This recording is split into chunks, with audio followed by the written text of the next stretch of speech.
Hey guys, welcome to that G site, and finally we're gonna cover Captain America: The Winter Soldier. You know, and this is gonna be major spoilers everywhere. No holding back. No holding back. And come on, everyone and their dog has watched this movie by now. Oh, there, look who's here! It's Rick. I thought it was the dog. And the dog. Where's the dog? You got to have the dog. So yep, this is what is this already? There's been 9 movies, 9 Marvel movies already. And yeah, and you'd think, by now that things would be tapering down, they'd be going to a house style already. But no, Winter Soldier really brings it up a notch. It just goes full throttle. It really sets, for me, I'm gonna say it right now, it sets a benchmark for all Marvel movies to come. Okay. Honestly. Maybe not just all Marvel, but All superhero movies. Superhero. Yeah, you're right. You're right. You're right. Yeah. Yeah. So synopsis, please. Okay, this is about 3 years after the first Cap movie. It's a couple years after what happened in New York with the Avengers. And Cap's adjusted to life in 2014. Right. Of course, he's still haunted by what happened in the 40s. He's haunted by the memory of Bucky. But at the same time, he's kind of feeling that, he's part of S.H.I.E.L.D. He's really part of S.H.I.E.L.D. now. When they need Black Ops stuff, he brings it. He has that major battle with Batroc Zelu. Played by GSP. GSP. Yeah, at the start. But then he kind of feels like, as an operative of S.H.I.E.L.D., they're not exactly operating within what his morals are. Yeah, because he's still got the morals of a 1940, Yeah, 1940s dude, where everything is black and white. Right. He's not used to all these shades of gray. Which is cool, I think, because it's not about the whole point like, oh, what is on this smartphone? Well, it's amazing, it talks. Yeah, it's not about that. They don't show that. It's more about he's anachronistic in terms of like his beliefs. Right. So, over the course of events here, he's feeling that S.H.I.E.L.D. is hunting him down because guys like Alexander Pierce, played by Robert Redford, apparently there's a directive to stop Steve Rogers. Yeah, because he supposedly has some holding stuff behind the assassination of Nick Fury. Yeah, there's an assassination of He's Nick keeping Fury. things from S.H.I.E.L.D. And in dealing with the Black Widow, they find out that the person assigned to assassinate Nick Fury was this mysterious character called the Winter Soldier. And this brings the conflict to a head where Cap eventually finds out that all of this has been happening since he left, and the establishment of S.H.I.E.L.D. with Peggy Carter and with Howard Stark. Basically, S.H.I.E.L.D.'s been infiltrated. Yeah. By Hydra. Yeah. Hail Hydra! You gotta do the Hydra hug. Hail Hydra. Yeah, the Gary And Shandling. infiltration was done at the early stages of the development of S.H.I.E.L.D. Right.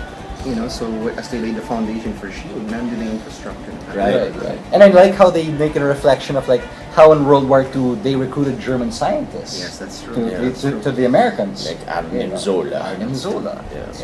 Not just the Americans, but even the Russians. Right. Did the same thing. Exactly. I mean that's like his historical fact. These things right. happen. That's right. Yeah. So yeah, and then I think Chris Evans is still in top form. I think Perfect. Yeah. He's really good at it. Yeah, he's pretty good. He's gone a long way from Human Torch. Definitely. And I think he adapted to the role because the role of Torch is supposed to be this makulit guy. Yeah, hot-headed, I mean, even when he was in The Losers, ganun yung character. Yeah, exactly. I mean, for me, he's a long way from not another teen movie. That's where I first saw him. You know what, Chase, in another time, in another age, Robert Redford would have been Steve Rogers. That's what I said. Yeah, I saw that. That's what we said when we were watching it. I mean, in the natural, diba? Yeah, Right. That's a bit late na. Matanda na siya dun sa natural, dude. But early on pa. But he's, Robert Redford's like Mickey Mantle. He's that all-American Yeah, guy. Right. American Pretty Boy. Again, in another age, And would have been him. that's why to see him here as Alexander Pierce, I think it was an great. operative of Hydra. Yeah, I mean, it made it. Yeah, appear. exactly. And he's having fun with his image. Yeah. He's always turning that's the good guy, and he just Yeah. twists it right here. Yeah. Yeah. Excellent casting. Good, Although brilliant we had casting. the main characters there for quite a while. I But thought- nevertheless, excellent casting. Yeah, Yeah. Anthony Mackie was really He was Loved great. the Falcon. He was Loved great. it. I love the chemistry between him and Cap. Yeah, you know, on your left, on your left. on your left. Don't Yeah. you dare say it. Don't you dare say it. Yeah. You know, it's just really easy camaraderie. Yeah. And you just imagine that's how it is when Cap and the Falcon are together. Yeah. In the comics, it's The just most like that. military guys here. Yeah. And it was just, dude, I got a rush, man. I admit, I got a rush when you see Cap falling from the helicarrier, and here comes the Falcon swooping him up. Like, it's just like the comics. Yeah. You know? Yeah. Well, you mentioned earlier that you're saying that it sets the benchmark. But, you know, the thing is, coming into this film, I did read too much of the hype. Me neither. I hardly I read avoided. anything. I try to avoid I everything. avoided. Any movie that I watch.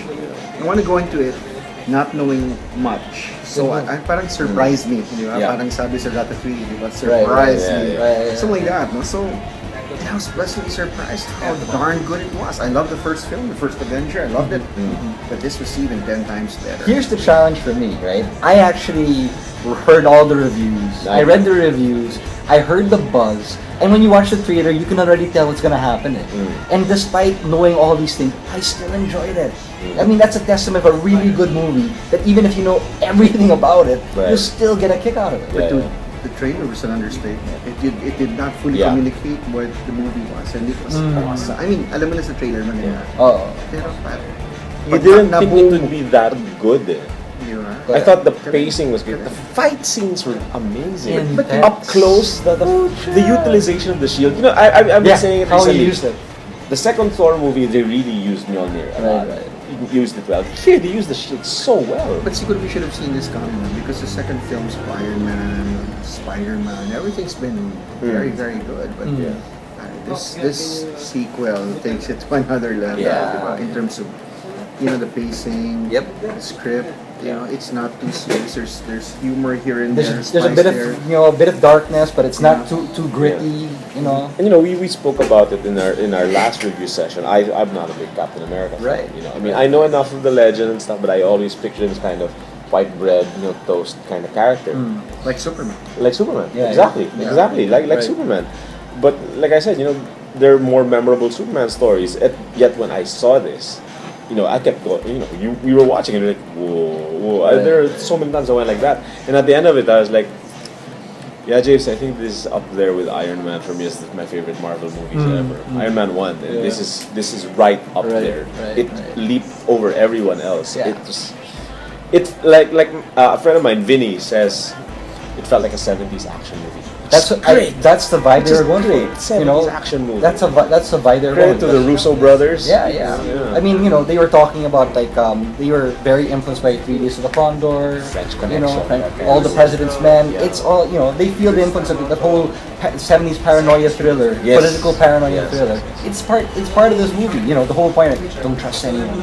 You know, and you're tense. You're actually tense in those, you know, that first half. You're wondering what the hell's going on. I heard a podcast yesterday where they said Cap works best when the bad guy is the U.S. government. Not really. Yeah? Not really. As a long-time Cap fan, go, Rick. As a long-time Cap fan who first collected the issue, not read, so I read Alright. also before that with the Mad Bomb. Mm. This is gonna date me, 1976, man. Yeah. Mad Bomb. Jack I Kirby was- was back to write and illustrate it.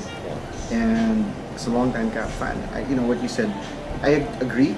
The milk and butter, milk toast, and all Yeah. that. But what made Cap a little complicated was he had that moral high ground that he stood up on, and Yeah. at the same time, go figure, he gets a girlfriend like Diamondback from the Yeah. Serpent Society, Yeah. who arguably is one of the most famous Cap girlfriends ever. Yeah. But that added some dimension to him. But Yeah. the guy that the attitude of or that belief of being unbending in his principles. And we saw that in Operation Galactic Storm, where naging the first rift with Tony Stark. Yeah. Overkilling, you know. When he kills the Supreme Intelligence Yeah. and the Quirkids at Rift. That's Armor true. War, Second Rift, Yeah. But Civil War, But third. as a long-time Cap fan, it was such a thrill to see this. You know, and I wrote about this. I said that Mark Waid pegged him right. And it's like this guy who just torpedoes the action without regard for safety. But he's the man with the plan. You know? Yeah. He's head of everyone. Yeah. It's ironic, you know, because like, you know, he's supposed to be this upright character, but the whole point of Captain America, especially in this movie, is that he believes in what America can be, Yeah. what it should be, Yeah. right? But then it's versus what what like Actually Shield, is. what Shield believes what real life is. So like Shield makes these compromises, but Cap tries to make it a point that no, there is always a way. Yeah. And that's what comes out here. Yeah, it's not really about his internal struggle. It's not about that, but it's just him just standing up for his beliefs, and that Yeah. just makes it And entertaining. all three of us, before we watched the movie, we've all read the Ed Brubaker, Steve Epting run, Yeah, Winter Soldier. the whole Winter Soldier run, and we all loved it. Yep. But I still didn't expect it to be this good. Exactly. I still didn't Pero, expect it pero to be this Jason, good. maganda yung you mentioned the Winter Soldier. But the title in itself is still misleading. Yeah. Oh, It was